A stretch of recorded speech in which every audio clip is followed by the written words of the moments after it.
अस्सलाम वालेकुम स्टूडेंट्स, कैसे हैं आप सब लोग। मैंने सोचा कि अपने स्टूडेंट्स के लिए आज उर्दू में वीडियो लेक्चर बनाया जाए। बहुत से लोगों ने सजेस्ट भी किया, रिक्वेस्ट भी की कि उर्दू में वीडियोस भी होनी चाहिए। So this is my first attempt and I will do my best to explain my points here. So अगर कोई प्रॉब्लम हो, कोई चीज़ समझ में ना आए तो please guide me for the future use. So आज हम जो पढ़ने जा रहे हैं वो है मॉर्निंग सॉन्ग, एक पोइम है जो कि सिल्विया प्लैथ ने लिखी है। और ये है वो पोइम है जो स्टूडेंट्स को पढ़ना पड़ती है लिंग्विस्टिक्स में या लिटरेचर के सब्जेक्ट्स में। सो हम सबसे पहले किसी भी पोइम को जब पढ़ते हैं ना, तो हमें ये अंडरस्टैंड करना चाहिए कि उसका राइटर उस किस माइंडसेट में इस पोइम को लिख रहा है और कॉन्टेक्स्ट क्या है। तो अगर मुझे थोड़ा सा प्रॉब्लम हो उर्दू बोलने में या समझाने में पॉइंट, तो प्लीज़ मुझे गाइड कर दीजिएगा और प्रैक्टिस के साथ इंशाल्लाह ये चीज़ भी बेहतर हो जाएगी। तो फर्स्ट ऑफ ऑल तो ये है कि मॉर्निंग सॉन्ग और सिल्विया प्लैथ का आपस में रिलेशनशिप क्या है। ये एक अनकन्वेंशनल पोइम है सिल्विया प्लैथ की, जो 1961 में लिखी गई।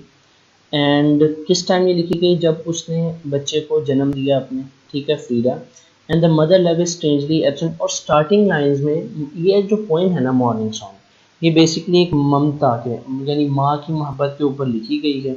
और जो इसकी स्टार्टिंग लाइंस हैं उसमें मोहब्बत जो है वो प्रेजेंट नहीं है उस टाइम, यानी कि आप उसको फील नहीं कर सकते। लेकिन जैसे जैसे पोइम में नेक्स्ट लाइंस आती जाएंगी, जिस तरह एक माँ का प्यार बच्चे की पैदाइश के बाद उस बच्चे के साथ बढ़ता चला जाता है, इसी तरह इस पोइम के अंदर भी आप यही चीज़ को जो है you are going to observe.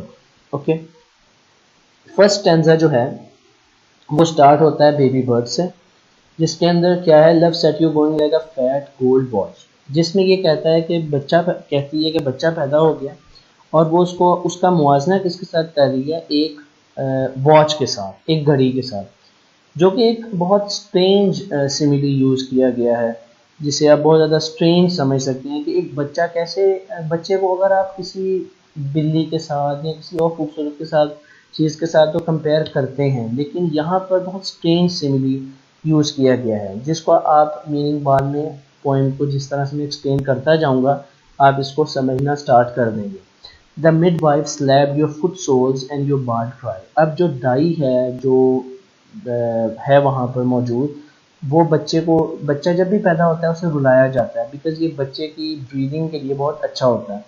तो जब मिड वाइफ है उसको उसके फुट सोल्स को, उसके पैरों के तलों को जो है वो स्लैप करती है। और तुम्हारी bald cry, your bald cry means तुम्हारा जो रोना है ना, वो बहुत मासूमाना है, उसके अंदर दुनिया का दर्द मौजूद नहीं है, वो सिर्फ एक नेचुरल एक एक्टिविटी है जो तुम परफॉर्म कर रहे हो। उसमें दुनिया जिस तरह हम रोते हैं उसमें एक दर्द होता है, उसमें कभी कभी इम्प्योरिटी भी होती है, और इस तुम्हारा जो रोना है वो बहुत प्योर है। Took its place among the elements. Elements से यहाँ पर मुराद जो है ना, एलिमेंट्स से मुराद ये है कि यूनिवर्स। तो वो कहती है कि तुम पैदा होते ही तुम जो हो ना कायनात का एक हिस्सा हो, यानी कि तुम बहुत ज़्यादा यानी कि तुम नेचर का पार्ट हो। यानी कि ये उसकी मोहब्बत है, ये उसकी ऑब्जर्वेशन है अपने बच्चे के लिए। और इसमें कोई शक भी नहीं है कि जो एक बच्चा होता है वो नेचर का ही पार्ट है। अगर एक पौधा है, एक फूल है, एक कली है, एक समंदर है, आसमान है, ये सब नेचर के मज़हर हैं। इसी तरह जो हम हैं, इंसान है, एक छोटा सा बच्चा, उसकी मासूमाना हरकतें, उसका आवाज़ें निकालना, उसका हिलना, उसकी खूबसूरती, वो सब नेचर ही है, कुदरत का ही एक हिस्सा है। तो एक माँ की मोहब्बत के अंदर अगर आप इस पोइम को पढ़ेंगे तो आप इसको बेटर तरीके से अपने एग्जाम्स के लिए प्रिपेयर कर सकेंगे, और नेक्स्ट आपको इसको एक्सप्लेन करना बहुत ज़्यादा इजी हो जाएगा। नेक्स्ट वो कहता है थिंग्स टू रिमेंबर, क्या है इसमें कि बेबी जो है वो गोल्ड वॉच के साथ कंपेयर किया गया है, जो एक बहुत ही स्ट्रेंज एक जो है सिमिली यूज़ किया गया है। बाल cry depicts baby is pure, baby बहुत ज़्यादा प्योर है, खालिस है, उसके अंदर दुनिया का रोना जो है वो उस तरह का रोना नहीं है जिस तरह का हम रोते हैं। Elements reflects baby is somewhat a part of this universe, baby जो है वो कुदरत का हिस्सा है।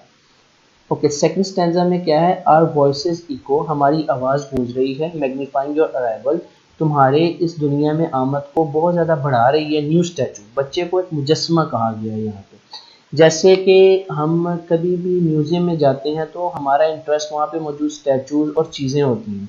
हर ऑडियंस में मौजूद हर इंसान उन चीज़ों को देख रहा होता है, उसका फोकस वो चीज़ें होती हैं। इसी तरह एक हॉस्पिटल के अंदर जो लोग मौजूद हैं उनका फोकस वो बेबी है जो पैदा हुआ है, उसकी हरकत और सकनात हैं, उसका हंसना, खिलखिलाना, रोना या पैरों और हाथों को हरकत देना उनको बहुत ज़्यादा इंटरेस्ट कर रहा है।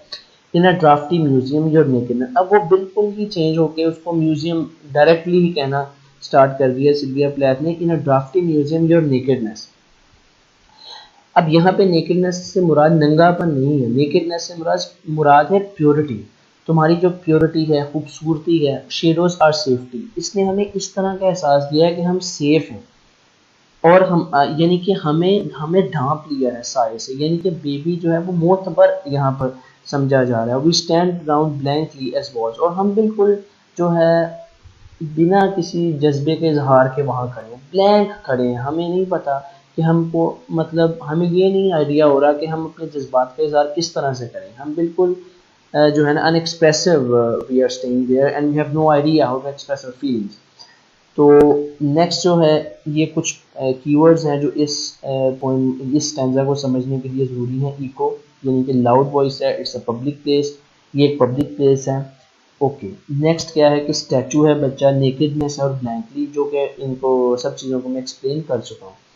थर्ड स्टैंजा में क्या है, ये टोटली शिफ्टिंग लाइन है, शिफ्टिंग स्टैंजा है। सिल्विया प्लैथ कहती है और speaker says I am no more your mother, मैं तुम्हारी माँ नहीं हूँ बल्कि मैं तो बादल हूँ। इफेसमेंट्स एंड द विंड्स हैं, जो कि माँ जो है ना यहाँ पे बेसिकली वो अब पहले तो वो बेजान चीज़ों के साथ बच्चे को या ब्लैंक और इस तरह की चीज़ें कर रही है, या म्यूज़ियम में पड़ा हुआ एक स्टैचू समझ रही है जो बेजान चीज़ों से उसको कंपेयर करिए। बट यहाँ पे मदर टोटली एक नेक्स्ट जोन में चली गई है और वो खुद को और बच्चे को जो है ना नेचर का पार्ट तस्वर करना उसने स्टार्ट कर दिया। ठीक है, शिफ्ट स्टार्ट हो गई है यहाँ पे। और फोर्थ स्टैंजा में क्या है, all night your mouth bread flickers among the flat pink roses. वो कहती है कि तुम जो आवाज़ें रात को निकालते हो सारी रात, वो मैं इस तरह महसूस करती हूँ कि वो यानी कि चल रही हैं, झूम रही हैं पिंक रोजेस के ऊपर। यानी कि एक माँ की मोहब्बत है, वो उस शोर को, उस आवाज़ को किस तरह से इमेजिनेटिवली एक्सप्लेन कर रही है। और मैं उठती हूँ, अ फार सी मूव्स इन माई ईयर, और मुझे ऐसे लगता है जैसे समंदर दूर कहीं समंदर से जो आवाज़ें उठती हैं ना उस तरह की आवाज़ है। यानी बहुत ज़्यादा आराम बख्श, सूदिंग तुम्हारा जो है आवाज़ करना है, मुझे बहुत अच्छा लगता है तुम्हारा आवाज़ करना। Baby making noise at night, बच्चा रात को शोर कर रहा है, कभी रोता है, कभी आवाज़ें करता है। Flickering and mother could see out of love, और वो उसको फ्लिकरिंग कह रही है, झूमना कह रही है, क्योंकि उसको बच्चे से मोहब्बत है। Baby is the part of universe and it's sound is soothing, जैसा कि मैंने एक्सप्लेन कर दिया है।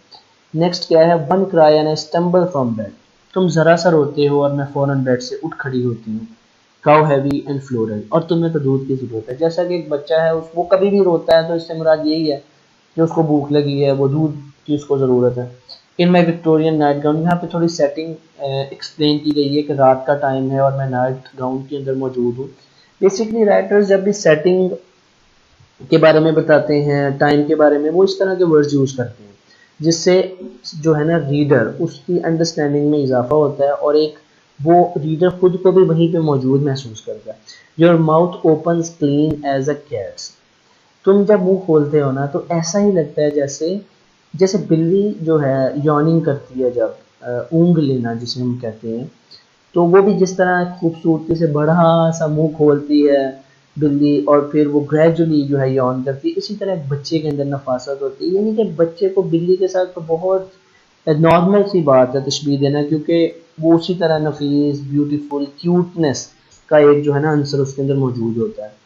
यहाँ पे मिल्क है कीवर्ड, विक्टोरियन नाइट गाउन है, जो ये कीवर्ड से मुराद है कि अगर आप इन वर्ड्स को पिक कर लेंगे और इन वर्ड्स का मीनिंग समझ के अगर एक्सप्लेन करेंगे, इन वर्ड्स का रेफरेंस देके आप अपनी एक्सप्लेनेशन में, तो आप अच्छे मार्क्स अचीव कर सकते हैं।